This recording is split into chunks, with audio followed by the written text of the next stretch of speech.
Yes, after marriage और after kids. Oh my god, ये बहुत इंटरेस्टिंग पार्ट है। नमस्कार, आगाज के इस खास एपिसोड में आप सभी का स्वागत है। मैं हूं आपके साथ एकता मिश्रा।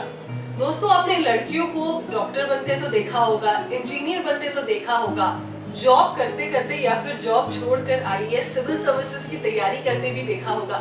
लेकिन क्या आपने ये देखा है कि कोई एक लड़की भी मैं नहीं कह रही हूँ, कोई एक औरत जॉब करते करते अपना बिजनेस भी संभाल रही है और दिल्ली एनसीआर जैसे शहर में एक सक्सेसफुल इवेंट कंपनी चला रही है। जी हाँ, वो कोई और नहीं, मैं बात कर रही हूँ पीबी इवेंट्स की डायरेक्टर अर्चना कौर से। मैम, आपका हमारे स्टूडियो में स्वागत है।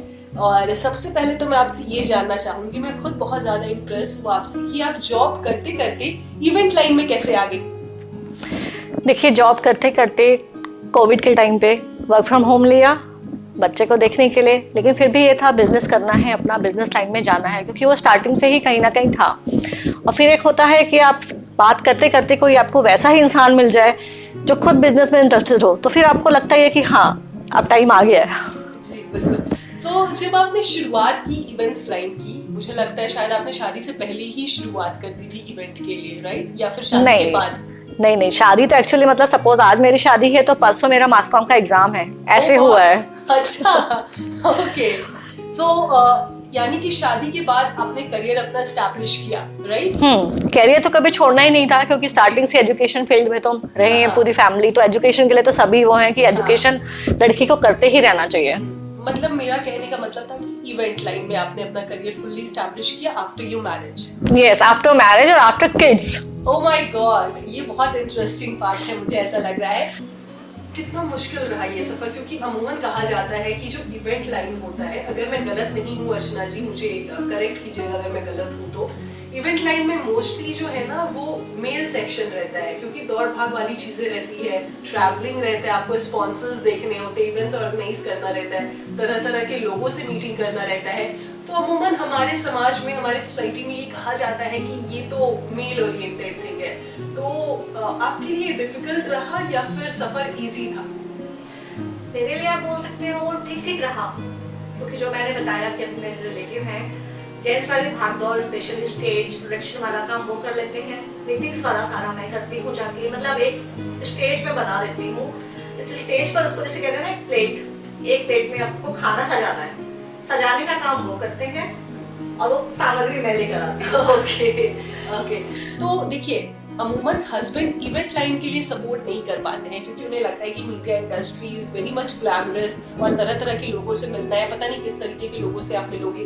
तो आपके हस्बैंड कितने सपोर्टिव रहे इन सब मामलों में? मेरे हस्बैंड काफी सपोर्टिव रहे। इवन जब मैंने स्टार्टिंग सोचा था कि इवेंट लाइन में मुझे जाना है, मैंने मेरे पेरेंट्स से बात नहीं की, घर में मेरी मदर को नहीं बताया, इवन मेरे भाई को भी नहीं बताया, मैंने सिर्फ अपने हस्बैंड को बताया। तो हस्बैंड के लिए मैंने बोला मुझे बिजनेस करना है, तो उन्होंने मुझे एकदम ग्रीन सिग्नल दे दिया, मना भी नहीं किया, बिकॉज उनको पता था मैं कर सकती हूँ।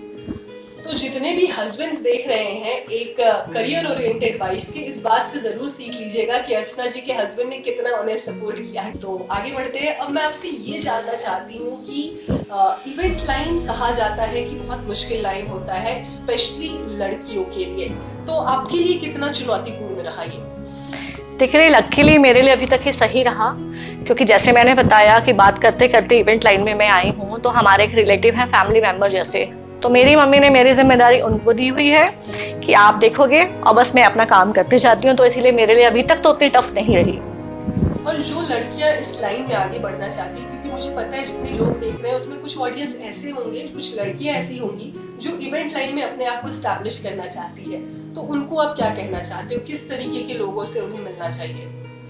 देखिए, मैं वही कहना चाहती हूँ, सबसे पहले तो ये देखना पड़ेगा कि आप किस कंपनी के साथ जुड़ रहे हो, वो कंपनी जेन्युइन है, फ्रॉड है, क्योंकि बहुत सारी मॉडल्स हैं जो हमारे पास आई भी हैं और बताते हैं कि हमने कहीं इतना पैसा दे दिया लेकिन हमारा कुछ नहीं हुआ। तो अपना क्राइटेरिया हमें खुद ही सेट करना है और उसके लिए हमें एक जजमेंट भी निकालना है कि कौन सही कौन गलत, तो वो हमें चूज करना है कि हमें कैसे उसमें एंट्री लेनी है। जी अर्चना जी, आपने बात की मॉडलिंग की, तो हमारे इंडिया में अभी भी ऐसा है कि बहुत छोटे ड्रेसेस पे, क्योंकि मॉडलिंग में जाहिर सी बात है कि आपको हर तरीके के ड्रेसेस पहनने पड़ते हैं, हर तरीके की आपको पोशाक आप कह सकते हो आपको पहनना पड़ता है। तो यहाँ पे अभी भी बहुत सोसाइटी हमारी ऐसी है, पेरेंट्स ऐसे हैं कि लड़कियों को मॉडलिंग में आगे नहीं आने देना चाहते हैं। आप उनके लिए क्या कहना चाहेंगी? देखिए, यहाँ पे मैं पेरेंट्स के लिए भी कहना चाहूंगी, प्लस उन लड़कियों के लिए भी जिनको मॉडलिंग करनी है, क्योंकि एक ना मिथ है माइंड में कि अगर हम छोटी ड्रेसेस पहनेंगे तो ही हम मॉडलिंग कर सकते हैं। तो ये जो मिथ है, ये मिथ बहुत ही गलत है। ऐसा नहीं है, क्योंकि सब कुछ डिपेंड करता है आपके कॉन्फिडेंस पे, आपके वॉक पे, आपके वे ऑफ टॉकिंग पे। ड्रेसेस से हम जजमेंट नहीं कर सकते कि आप मॉडल बन सकते हो या नहीं। तो सबसे पहले तो मुझे लगता है ये मिथ हटाना जरूरी है इंडस्ट्री से। जी बिल्कुल, ये बात आपने बिल्कुल सही कही कि ये मिथ हटना बहुत जरूरी है ताकि लड़कियां आगे आ सके और अपने ड्रीम को पूरा कर सके, राइट? अर्चना जी, आप दिल्ली एनसीआर जैसे जगह पे जो काफी हाईफाई एरिया माना जाता है, पॉश एरिया माना जाता है इवेंट सेक्टर में, आप उस एरिया में इवेंट करती हैं और आप एक अपना सक्सेसफुल कंपनी भी चला रही हैं। तो बुरा मत मानिएगा, बट यहाँ पे सोसाइटी में ये फैला हुआ है कि बहुत फ्रॉड होता है, पैसा बहुत फंसता है।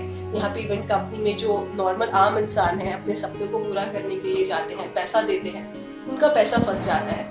तो आप ऐसे लोगों को क्या कहना चाहेंगी जो इवेंट इंडस्ट्री का नाम खराब कर रहे हैं? मैं देखिए दोनों के लिए ही बोलना चाहूंगी। पहले तो वही जो मैंने अभी बोला, अगर हम किसी से जुड़ते हैं या किसी के साथ काम करना है तो पहले इंस्टाग्राम पे प्रोफाइल उनकी चेक करें, गूगल पे चेक करें, और सबसे बड़ी बात, किसी भी ब्रोकर के चक्कर में ना पड़े। क्योंकि आधे लोग क्या होते हैं, मिल जाते हैं जी हम इवेंट कराते हैं, आपसे पैसा ले लिया, लेकिन उनकी इवेंट कंपनी कहीं है ही नहीं।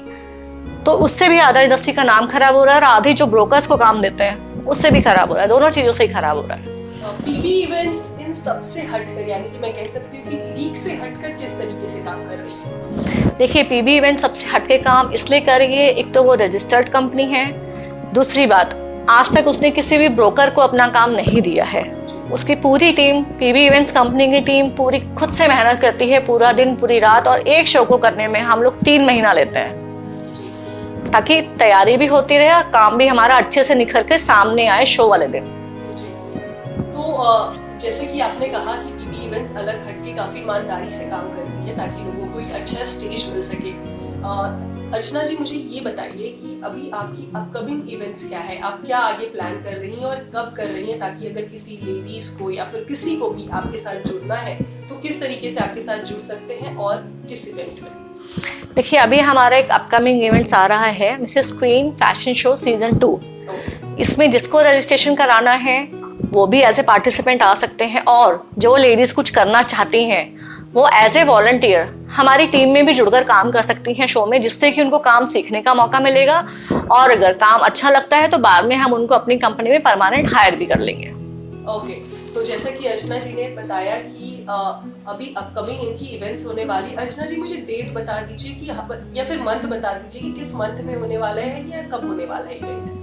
ये अभी मई में होने वाला है, न्यू दिल्ली में ही होगा। बस अभी थोड़ा होटल्स बुकिंग का वो चल रहा है फ्लक्चुएशन, तो उन्होंने अप्रैल लास्ट बोला है या मई का फर्स्ट वीक। ओके, तो पीबी इवेंट्स अभी इवेंट करवाने जा रहा है, अर्चना जी इसकी डायरेक्टर है। तो अगर आपको भी जुड़ना है तो यहाँ पे आपको स्क्रीन पे इनका नंबर फ्लैश हो रहा होगा, इनके कंपनी के मेल आईडी फ्लैश हो रहे होंगे, आप उनको देखिए, उस पे जाके आप अपना रजिस्ट्रेशन करा सकते हैं। या फिर अर्चना जी ने जैसा कहा कि आपको एज अ वॉलंटियर जुड़ना है तो आप हमारे साथ जुड़ सकते हैं, यानी कि अर्चना जी के साथ जुड़ सकते हैं। अर्चना जी, ये तो हो गई पीबी इवेंट्स की बात। अब मुझे ये बताइए कि आपके बच्चे भी हैं, आपका पूरा फैमिली है, आगे का क्या प्लान है कि आपको अपने करियर में और कितनी उड़ान भरनी है और किस तरीके से आपको आगे जाना है?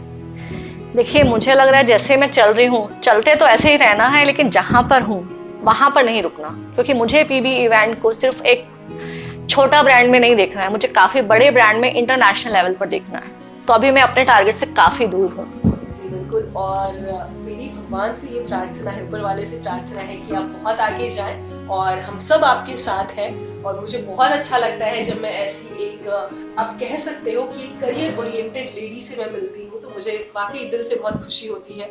बहुत अच्छा लगा आपसे बात करके। और अगर आप भी पीबी इवेंट्स के जो फंक्शन होने वाले हैं, जो शोज होने वाले हैं, उसमें जुड़ना चाहते हैं तो जल्द से जल्द अर्चना जी को कांटेक्ट कीजिए।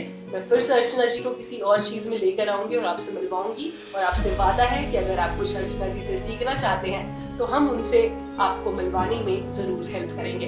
थैंक यू सो मच अर्चना जी, बहुत अच्छा लगा आपके साथ बात करके और आपसे मिलके, and I just hope PB events definitely will reach the sky. Thank Thank you you. so much. Thank you.